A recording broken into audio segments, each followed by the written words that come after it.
جب حضرت عمر رضی اللہ تعالیٰ عنہ پر حملہ کیا گیا تو ان کے لیے دودھ لایا گیا۔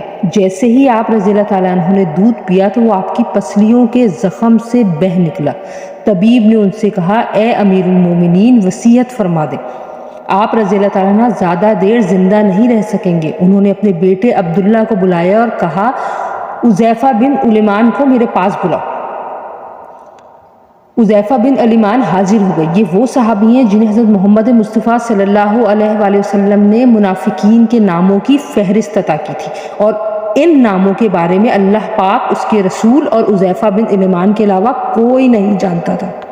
حضرت عمر رضی اللہ تعالیٰ عنہ نے پوچھا جبکہ خون ان کی پسلیوں سے بہہ رہا تھا کہ اے حذیفہ، میں آپ کو اللہ کی قسم دے کر کہتا ہوں کہ اللہ کے رسول محمد صلی اللہ علیہ وآلہ وسلم نے میرا نام منافقین کے ناموں میں لیا ہے یا نہیں؟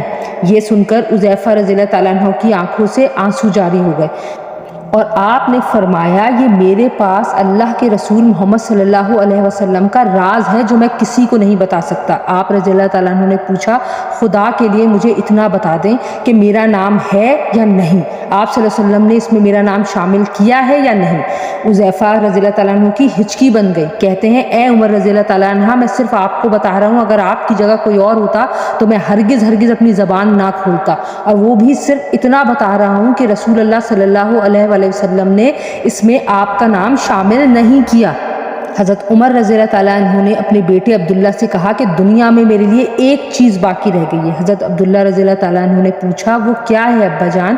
حضرت عمر نے فرمایا، بیٹا، میں جوار رسول صلی اللہ علیہ وآلہ وسلم میں دفن ہونا چاہتا ہوں، لہٰذا امیر المومنین حضرت عائشہ رضی اللہ تعالیٰ عنہ کے پاس جاؤ، ان سے یہ مت کہنا کہ امیر المومنین عمر، بلکہ کہنا کہ کیا آپ عمر کو اپنے ساتھیوں کے قدموں میں دفن ہونے کی اجازت دیتی ہیں، کیونکہ آپ اس گھر کی مالکن ہیں۔ تو ام المومنین نے جواب دیا کہ یہ جگہ تو میں نے اپنے لیے تیار کر رکھی تھی، لیکن آج میں اسے عمر کے لیے ترک کرتی ہوں۔ عبداللہ ابن عمر شاداں و فرحاں واپس آئے اور عرض کی کہ اجازت مل گئی ہے۔ عبداللہ ابن عمر رضی اللہ تعالیٰ عنہ نے دیکھا کہ حضرت عمر رضی اللہ تعالیٰ عنہ کا رخسار مٹی پر پڑا ہے، تو انہوں نے آپ کا چہرہ اٹھا کر اپنی گود میں لے لیا۔ حضرت عمر رضی اللہ تعالیٰ عنہ نے اپنے بیٹے کی طرف دیکھا اور فرمایا کہ کیوں تم میرا چہرہ مٹی سے بچانا چاہتے ہو؟ عبداللہ ابن عمر نے کہا، ابا جان، لیکن حضرت عمر رضی اللہ تعالیٰ عنہ نے بات کاٹتے ہوئے فرمایا کہ اپنے باپ کا چہرہ مٹی سے لگنے دو، بربادی ہے عمر کے لیے اگر کل اللہ پاک نے اسے نہ بخشا۔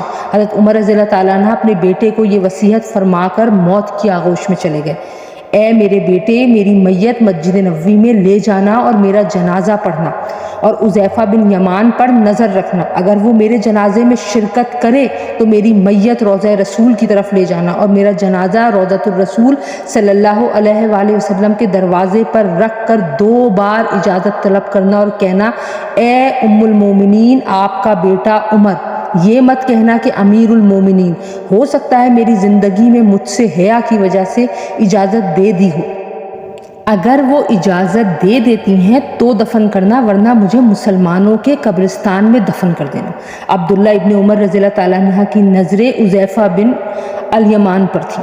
وہ کہتے ہیں کہ میں حذیفہ رضی اللہ تعالیٰ عنہ کو ابا جان کی نماز جنازہ پر دیکھ کر بہت خوش ہوا، اور ہم جنازہ لے کر روضہ رسول کی طرف چلے گئے۔ دروازے پر کھڑے ہو کر میں نے کہا، اے ہماری ماں، آپ کا بیٹا عمر دروازے پر ہے، کیا آپ تدفین کی اجازت دیتی ہیں؟ ام المومنین نے جواب دیا، مرحبا یا عمر، عمر کو اپنے ساتھیوں کے ساتھ دفن ہونے پر مبارک ہو۔ ام المومنین نے اپنی چادر سمیٹی اور روضہ رسول سے باہر نکل آئیں۔